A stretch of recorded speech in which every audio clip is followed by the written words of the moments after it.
Hi, this is Dr. Robert Chao reporting live from ACR 2021 for Room Now.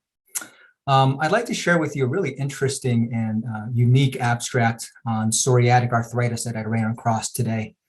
And this is abstract 449, which focused on the identification of serum protein biomarkers at baseline to distinguish radiographic progressors from non-progressors in patients with active psoriatic arthritis.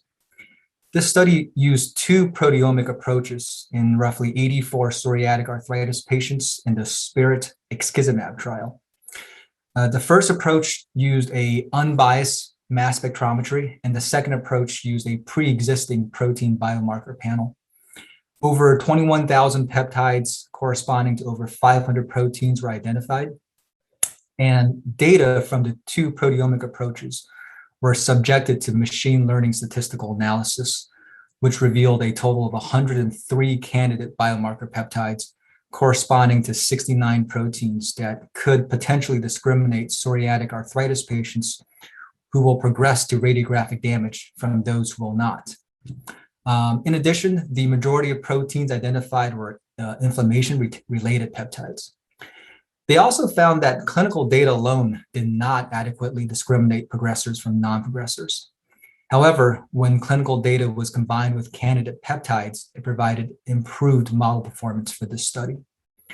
And I think this all ties back, and it ties in actually very well with sort of the theme, and the ongoing theme, which is the need for biomarkers, and especially ties back with the great debate from this morning, focusing on treatment of lupus nephritis, where Dr. Petrie said, we need biomarkers to better guide us in treatment of our patients.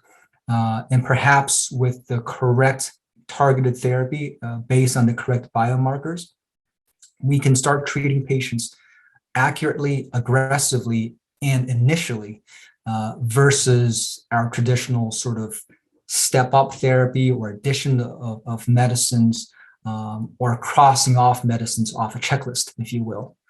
And I think this rings true, of course, for psoriatic arthritis patients. And if we can find the correct biomarkers to guide us where we can treat patients aggressively early, perhaps we can decrease or eliminate some of the long-term consequences. So thanks for tuning in for live coverage of ACR 2021. Please go to roomnow.com and feel free to follow me on Twitter at Dr. RBC.